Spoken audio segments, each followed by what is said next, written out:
I'll repeat it, just relax. So,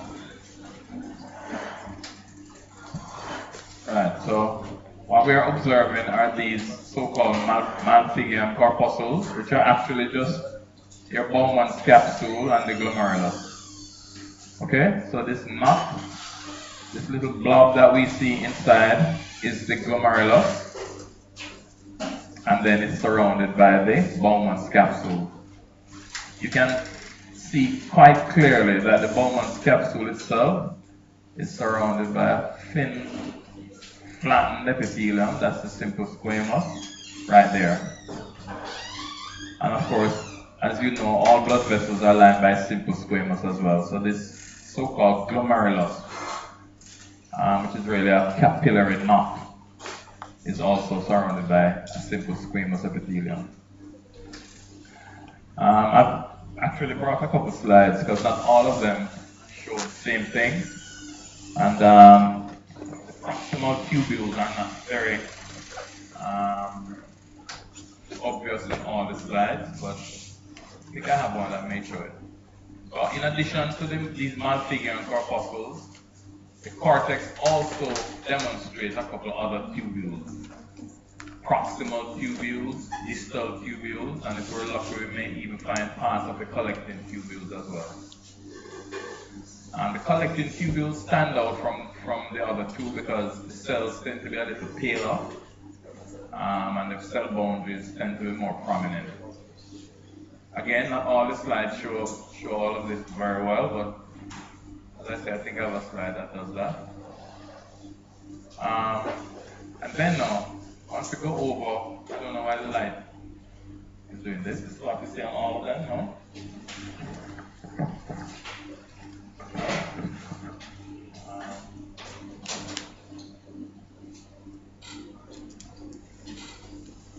On everything this, no?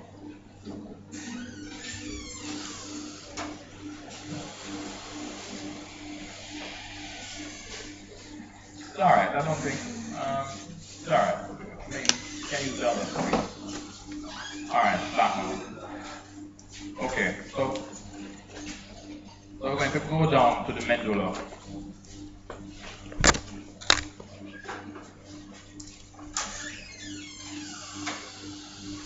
Alright, so when you look in the medulla now, guys, so the first thing we're noting is that the medulla looks much lighter than the cortex. That's number one. Number two, those solid structures that we saw surrounded by the glomeruli, surrounded by the Bowman's capsule, these so-called Malpighian corpuscles, are absent from the medulla. So we're not seeing any of those. What we're seeing, however, are lots of pale staining, large luminous structures. And these ones are your collecting tubules. So for example, these ones here are your collecting tubules. Alright, I have some other ones to show you. So just relax a little bit. Now, in addition to these collecting tubules, there are some other tubules there too. So for example, this is a nice pale one. That's a collecting tubule. Alright, so the main feature of the collecting tubule, the cells are pale, and as you will see on another slide, there are also prominent cell boundaries as well. But what else do we find in the medulla? We can find thick segments of Henle's loop, we can find thin segments as well. And the thick segments tend to be pinker. The thick segments tend to have a pinker wall, for example, like this one. Right, that's a thick, of Henle's loop. Yes, it's Henle's loop we're talking about. Remember, the nephron has a Bowman's capsule of the glomerulus, and that it has a descending limb, rather proximal tubule first, descending limb, then this hairpin turn, then an ascending limb, right? This descending and ascending limb tend to vary, but between those we have the thin segments of Henle's loop, like the hairpin turn. So we're going to look to see if we see that. Now these thin segments tend to be easily confused with capillaries, the capillaries that we often see in the medulla. But again, as I say, I have a couple more slides.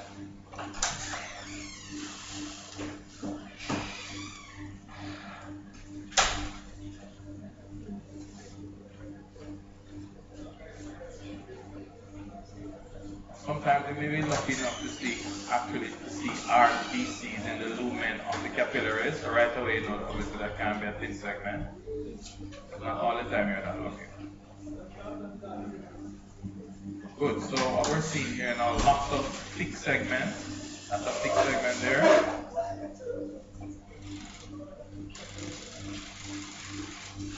And then we're seeing some thin segments, some collecting tubules, so these pale ones. Again, this pale one here. Okay, so that's a good one. What we have not seen yet are the thin segments, so we're moving around.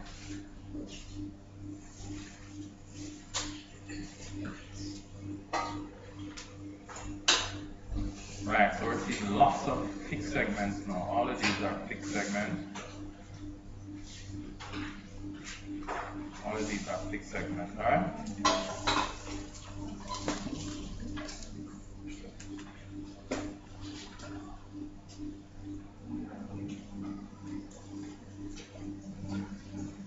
Okay, so I'm going to switch the slide to see if I can find thin segments. But before I do that, let's go back and take a global look now at this kidney. There's something on it that's of interest. So we know that the medulla of the human kidney is organized into several pyramids. But this is not so for the kidney of all animals, right? So the kidney of the mouse only has one pyramid. Alright, so let's put that aside. I'm going to pull one of these kidneys now that shows just one, where the medulla just has one pyramid. Look at that. This is the cortex again, all the various Bowman's capsules and so on. And this little light area, these light areas we're seeing here are actually medullary tissue projecting up into the cortex. So we call them medullary rays. Okay? Medullary rays. But let's go back now and look. What we're seeing here is the medulla. Medulla just has one pyramid there, that's it. You're seeing these huge ducts of so-called ducts of Bellini. And look what we're seeing happening. This part, this terminal part of this pyramid is jutting down into a structure that is lined by what seems to be a stratified epithelium. So at this distance, we're not sure what epithelium is, but we can figure it out, right? Obviously, it can be stratified squamous. So this is transitional epithelium. So this structure is now jutting down into this other structure. So there's a space here, and then there's another structure here that's receiving this pyramid. Of course, the end of the pyramid is the renal papilla. And that papilla is jutting down into the minor calyx. So that's a minor calyx. That structure I'm pointing on is a minor calyx. So, very interesting thing. So I've seen this set in the exam just like that. And then the examiner asked to identify the area of the pin is in pointers, it is in. And that's the minor calyx. The part that is crossing over, this terminal part here, all of this, that's the papilla. And of course, there's a little hint as to what the slide is on the side. Once you look on the side, you'll notice that this is the kidney, we're seeing the cortex. Anything else of interest? Several vessels. These are all arteries, branches of the renal artery. We're also seeing lots of adipose tissue. Okay, lots of adipose tissue. Alright, leave that slide alone, let's move on now. Still another slide. This looks beautiful under the normal microscope that you have, but I'm not sure with the dispersal of the light what we see. This is another slide. So, nice cortex. And we want in the cortex to be able to differentiate between the proximal and distal convoluted tubules. So you have to be able to do that. Of course, we all know that the proximal tubule is involved in absorption. So this is a nice proximal tubule. The lighting is not so good, but if you look at this proximal tubule, guys, look at the apical portion of the cells and tell me what you notice. You have a light area on the apical surface of these cells. Those represent your brush borders, microvilli. Okay? So, it's not a very important thing. Yeah? That's a little better. So, two things about these proximal tubules. Number one, if you note, the nuclei tend to be spaced out from each other, they're not very close. And number two, we're seeing the microvilli. Okay? So we know, I mean, we try to emphasize structure related function. So once we see these microvilli, then we know that this tubule is involved in absorption. Actually, we say selective reabsorption, because lots of valuable things are filtered out of the kidney, and then they are reabsorbed by the proximal tubule. So, of course, if these proximal tubules are a feature, these are microvilli are a feature of these proximal tubules, we also expect these tubules to have abundant mitochondria as well. Okay? Abundant mitochondria. So these are some of the things to note. When we compare that now to the distal tubules, first of all, have more cells lying in them, like this one, for example. And we're not seeing the brush border anymore, so there's no brush border. Well, nothing to write home about with respect to brush border for the distal convoluted tubule. But no, both of these tubules reside in the cortex. Something else to take note of, I don't think you'll be lucky enough to see this, but again, there's another nice proximal there. But something to take note of, or be aware of, your juxtaglomerular apparati. So the kidney cortex has two important structures, the macula densa and the juxtaglomerular cells that are physiologically important for the functioning of the kidney and other systems in the body as well. I think we probably require special scanning to see this. I've never seen any of this in my donkeys here since the department. But we should know though that the afferent arteriole, the afferent end of this glomerulus, the arterial part, the tunica media of these vessels are specialized to form juxtaglomerular cells, and these cells produce renin, as you know. And then now, we have the so-called macula densa cells that stimulate the release of this renin. And those, the macula densa ones, are associated with the distal tubule. Alright, so that's cortex. Let's move down into the medulla now. Alright, so I'm being provocative here now. So I found a structure, and we're still in the cortex, and I know that because I see a Bowman's capsule right there. Good, so I find something now, and I think that this is a distal convoluted tubule. What do you think? That's all, to me, it has all the features. What do you think? Looking at that. You agree, right? Beautiful. You agree? Guys? Everybody gone silent. Right, so that's garbage. This is a blood vessel, right? Alright. Okay, moving on. So we've gone down in the medulla now. Look at that. A blood vessel. So we've gone down into the medulla now.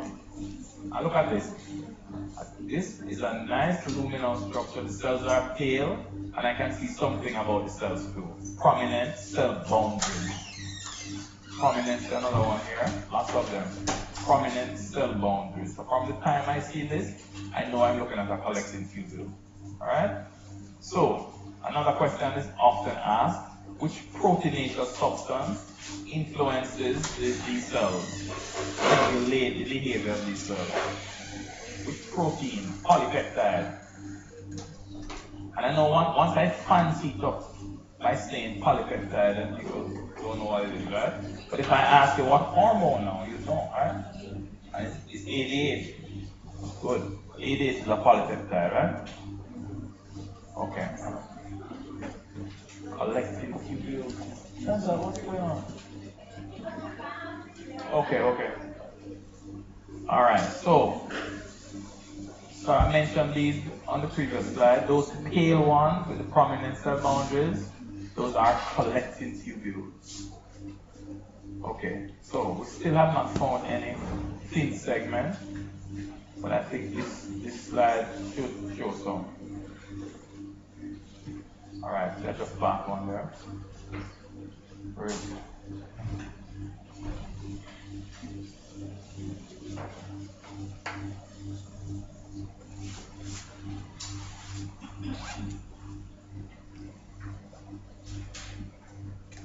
Alright, so look at this. Look on this, guys. It's a nice thin segment. Pointers in the lumen of a thin segment. See that? That's a work of art. Now, how do we know that this is not a capillary though? Capillary. Remember we said you can confuse the thin segments with the capillaries, right? Both of them almost look the same. The difference, however, is that the thin segments, the nuclei are rounded. Although they are simple squamous, they are rounded and bulge inside of the lumen. So they are rounded, and you can see that in this one. Rounded, bulge inside of the lumen. Of course, the classical simple squamous epithelial cell is flat and it doesn't bulge. Alright? Good, so lots more collecting tubules there. Alright, moving on now.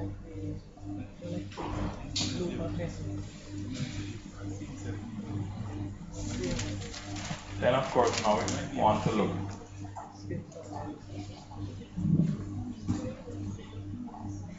at the urinary bladder. The urinary bladder has a nice, highly folded